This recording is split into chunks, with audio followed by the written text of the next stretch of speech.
Hello दोस्तों, टमाटर लाल channel में आपका स्वागत है। एक नगर में पंकज अपनी माँ के साथ रहा करता था। उसके पिता का उसके बचपन में ही देहांत हो गया था और वो कोई काम न करके चोरी चकारी करके अपना घर चलाता था। पंकज बेटा, तुम चोरी चकारी छोड़कर कोई काम क्यों नहीं करते हो? पूरे शहर में तुम बदनाम हो। किसी भी घर रिश्ते के लिए जाती हूँ तो हर कोई रिश्ता ठुकरा देता है।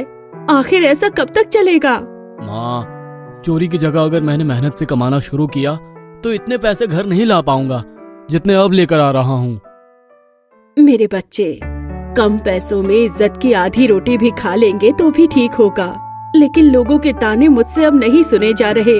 मेहनत से कमाओगे तो तुम्हारी शादी होते हुए देखने का मेरा सपना भी पूरा हो जाएगा, लेकिन चोरी ही करते रहे तो तुमको अपनी बेटी कोई नहीं देगा।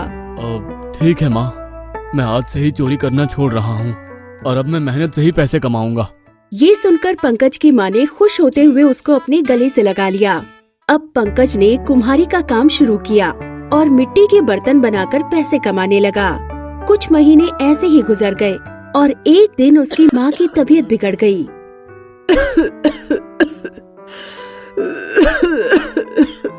उसने वैद्य को घर बुलाकर उन्हें दिखाया। मैंने 5 दिन की दवा दे दी है। भगवान ने चाहा तो इनकी हालत में अगले 1 महीने में सुधार आ जाएगा। इनके कितने पैसे हुए? इस दवाई के 200 रुपए हुए। पंकज ने 200 रुपए वैद्य को दे दिए और वो उसके घर से निकल गए। बेटा, 200 रुपए तो तेरी 10 दिन की कमाई होती है। तू 1 महीने तक मेरा इलाज कैसे करवाएगा? माँ, मैं सब कर लूंगा। आपकी जान से ज्यादा मुझे कुछ भी प्यारा नहीं है। पंकज अब दिन रात मेहनत करने लगा और अपनी माँ का इलाज कराता रहा, लेकिन माँ की तबीयत में कोई सुधार नहीं हो रहा था और 2 महीने के इलाज के बाद भी उन पर कोई असर नहीं हुआ। हे भगवान, दिन रात मेहनत करने के बाद भी माँ की तबीयत नहीं सुधरी। अब मैं आगे उनका इलाज कैसे कराऊंगा? इतने पैसे कहाँ से कमाऊं? वो गहरी सोच में डूब गया और उसे कुछ भी सुझाव नहीं मिला। हे भगवान, मुझे माफ कर देना, लेकिन मेरे पास अब कोई और रास्ता नहीं है। मुझे चोरी करनी ही पड़ेगी। वो सोचने लगा कि उसे कहाँ पर चोरी करनी चाहिए। शहर में अगर किसी के घर चोरी करता हूँ तो हो सकता है वो भी मेरी तरह परेशान हो और उसके चुराए पैसों से मुझे पाप लग जाए। मुझे किसी ऐसे घर चोरी करनी चाहिए जहाँ से मैं कुछ भी चुरा लूँ तो उन्हें कोई फर्क ना पड़े। तभी एक आदमी ऐलान करता हुआ वहाँ से गुजरा। राजकुमारी पिछले 2 महीनों से होश में नहीं है। उनके अच्छे स्वास्थ्य की प्रार्थना करने के लिए महाराज ने एक महापूजा रखी है।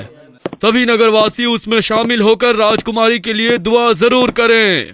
ये ऐलान सुनकर पंकज को ना जाने क्या सूझी। कुछ सुझाव मिला। वो अगली रात काले कपड़े पहने हुए राजमहल पहुंचा। छिपते छिपाते हुए वो एक खिड़की के जरिए राजकुमारी के कक्ष में पहुंच गया। वो अपने बिस्तर पर बेहोश पड़ी थी और उसके शरीर पर कई सारे गहने लदे थे। बेहोशी की हालत में भी महाराज ने राजकुमारी को कितने गहनों से लाद रखा है। अगर इनमें से एक गहना भी मैंने चुरा लिया तो मेरी माँ का इलाज आराम से हो जाएगा। ये कहते हुए उसने आगे हाथ बढ़ाया और राजकुमारी का हार उतारने लगा। उसी समय उसकी अंगूठी में जड़ा नग चमकने लगा। तभी उसका पैर फिसला और पास ही रखा हुआ एक बड़ा फूलदान तेजी से शोर करता हुआ जमीन पर गिरकर टूट गया। अरे बाप रे, ये कैसे गिर गया? तभी दरवाजा खुला और 2 सिपाही अंदर आए। अरे ये कौन है? पकड़ो इसे। उन्होंने पंकज को पकड़ लिया और उसे कारावास में डाल दिया। उसके बाद अगली सुबह पंकज को भरे दरबार में महाराज के सामने पेश किया गया। इस आदमी को हमने कल रात राजकुमारी के कमरे से गिरफ्तार किया है। शायद इसे पड़ोसी राज्य से राजकुमारी की हत्या करने के लिए भेजा गया होगा। एक तो राजकुमारी की तबीयत खराब है, हम पहले ही इतने परेशान हैं। ऊपर से ये पड़ोसी दुश्मन अभी भी हमारी राजकुमारी पर हमला करवा रहे हैं। महाराज, मैं आप ही के राज्य का एक निवासी हूँ। मेरी माँ की तबीयत बहुत खराब है। मैंने मजबूरी में आकर चोरी करने का फैसला किया था, इसलिए राजकुमारी के कक्ष में गया था। उनकी हत्या करने का मेरा कोई इरादा नहीं था। महाराज, इसकी बात पर भरोसा करना ठीक नहीं होगा। हम बिना किसी जांच पड़ताल के कोई भी निर्णय नहीं ले सकते। तुम इसी राज्य के निवासी हो तो अपने घर का पता बताओ। महाराज ने एक सिपाही को पंकज के घर भेजा और वो काफी देर बाद दरबार में हाजिर हुआ। महाराज, मैं इसके घर होकर आया हूँ। इसकी माँ की सच में बहुत हालत खराब है और वो इसके घर पर ना पहुँचने से परेशान भी है। ये सुनकर पंकज की आंखों से आंसू निकल पड़े। अगर ये सच है तो इसके घर शाही वैद्य को भेजा जाए। जब तक इसकी माँ ठीक नहीं हो जाती, शाही वैद्य वहीं रहेंगे और इनके इलाज में जितना भी खर्च होगा वो हमारे खजाने से अदा किया जाएगा। ये सुनकर पंकज बहुत खुश हुआ। आपका बहुत बहुत धन्यवाद महाराज। तुमने जो किया मजबूरी में ही सही, लेकिन हम अपने वसूलों के खिलाफ नहीं जा सकते। तुम्हारी माँ के इलाज के ठीक बाद ही तुमको फांसी दे दी जाएगी। कोई बात नहीं महाराज, अगर मेरी माँ का इलाज आप करवा देते हैं तो मुझे मेरी मौत का कोई गम नहीं होगा। उसकी ये बात सुनकर सभी हैरान थे। पंकज की माँ का इलाज अब शाही वैद्य द्वारा किया जाने लगा और 10 दिनों के अंदर ही वो एकदम ठीक हो गई। महाराज, पंकज की माँ अब एकदम स्वस्थ है और उनको अब कोई तकलीफ नहीं है। आपका बहुत बहुत शुक्रिया महाराज। तो ठीक है, इसको आज शाम ही फांसी दे दी जाएगी। मुझे मंजूर है महाराज। शाम होने पर पंकज को फांसी के तख्ते पर ले जाया जाने लगा। तभी उसकी माँ वहाँ आ पहुँची। महाराज, ऐसा मत कीजिए, मेरा एक ही बेटा है। अगर उसे भी आप फांसी चढ़वा देंगे तो मैं भी जिंदा नहीं रह पाऊंगी। पंकज ने अपनी माँ को रोता हुआ देखा तो उसकी भी आँख से आंसू बह निकले। तभी एक दासी खुश होते हुए हाजिर हुई। महाराज, एक बहुत बड़ी खुशखबरी है। राजकुमारी को होश आ गया है। क्या कहा आपने? ये सुनकर महाराज की खुशी का ठिकाना नहीं रहा। उन्होंने जल्दी ही उस दासी को भेजकर राजकुमारी को दरबार में बुलवाया। राजकुमारी, तुमको फिर से अपने पैरों पर खड़ा देखकर हमें बहुत खुशी हो रही है। हम इस खुशी को बयां नहीं कर सकते। ये कहते हुए महाराज ने राजकुमारी को गले से लगा लिया।